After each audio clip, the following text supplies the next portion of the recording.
अंकित जी पलवल से। श्री हरिवंश। जय श्री राम महाराज जी, आपके चरणों में कोटि कोटि प्रणाम।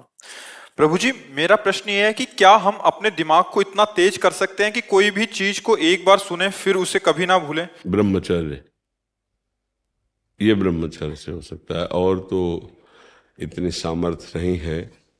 ये ब्रह्मचर्य में होता है, या पूर्व का कोई तप, जैसे छोटे से बालक में देखा जाता है भारी स्मृति, भारी ज्ञान, वो पूर्व का उसका तप है, भजन है। तो अभी जन्मा 5 वर्ष का है, 6 वर्ष का है, वो बड़ा ज्ञान उसको है, वो पूर्व का उसका स्टॉक है। पर इस जन्म में हम स्मृति को अगर, तो वो ब्रह्मचर्य ही है। अगर हम ब्रह्मचर्य का नाश करेंगे तो स्मृति नहीं रहेगी।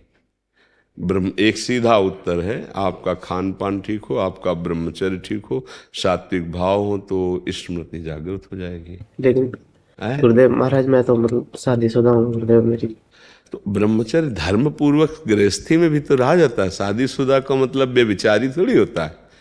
देखो, जो शास्त्रीय पद्धति है तो संतानोत्पत्ति के लिए आदेश है, उसको नियम पूर्वक अगर निर्वाह किया जाए तो एक पत्नी व्रत रखने वाला, धर्म से चलने वाला, और वैसे शास्त्रीय पद्धति प्रत्येक मासिक धर्म के बाद, जो 10 दिन के बाद लगो, संतानोत्पत्ति के निमित्त समस्त देवताओं और भगवान को नमस्कार करके वो गृहस्थ ब्रह्मचारी में, तो उसमें स्मृति की, देखो स्मृति का नाश एक काम ही कर देता है।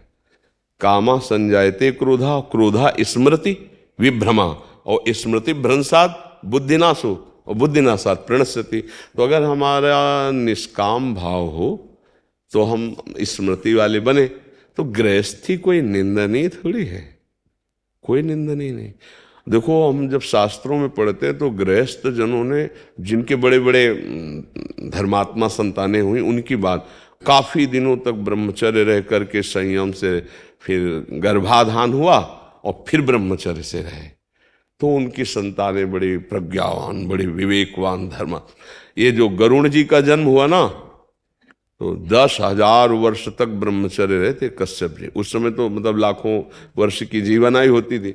10,000 वर्ष तक ब्रह्मचर्य रह करके, और जब विनता जी के गर्भ में, तो फिर उनसे भगवान गरुण जी का प्रादुर्भाव, महाबली गरुण जी, और एक छोटे बड़े पुत्र अरुण जी, वो सूर्य भगवान के सारथी बने।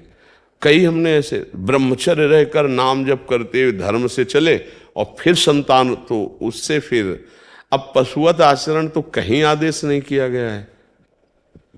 गृहस्थी में भी अगर जैसे मानो 20-22 वर्ष तक ब्रह्मचारी रहा, फिर गृहस्थी में गया तो परिपक्व फसल है। जैसे गेहूं गलेथ में हो, काट ले तो एक दाना नहीं मिलेगा, और परिपक्व फसल हो जाए तो कुंतलों अनाज सालों खाते रहो, ऐसा अनाज पैदा हो जाए। तो ऐसे वीर भी परिपक्व होता है, ब्रह्मचर्य भी।